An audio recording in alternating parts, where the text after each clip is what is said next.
ஒரு கண்ணில் இத்தனை வருஷத்தை வீணடிச்சிட்டமேன்ற துக்க கண்ணீரும் பொங்க வைக்கும் பரம சத்தியம் இது, புரிந்து கொள்ளுங்கள். உங்கள் கடந்த காலத்தை பற்றி நீங்கள் வைத்திருக்கும் கருத்து, அத உங்க கடந்த காலத்தை பத்தி நீங்க வச்சிருக்கிற கருத்தை பேஸ் பண்ணி தான் உங்களை பத்தியே உங்களுக்கு ஒரு ஐடியாவை கிரியேட் பண்ணுவீங்க. அதை வச்சுதான் உங்க வாழ்க்கையில எல்லா எதிர்கால முடிவையும் எடுப்பீங்க.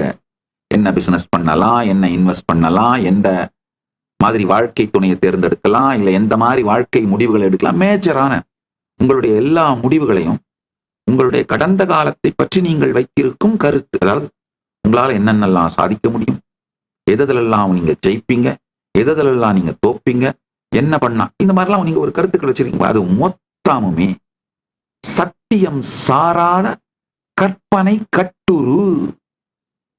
அதை மட்டும் கொஞ்சம் புரிஞ்சுக்கிட்டீங்கன்னா உங்கள் எதிர்காலம் மிகப்பெரிய சாத்தியமும் அளவில்லாத உற்சாகமும் தெளிவும் அப்படியே ரீசெட் பட்டனை தட்டி விட்டு ரீஸ்டார்ட் பண்ண மாதிரி இருக்குங்க.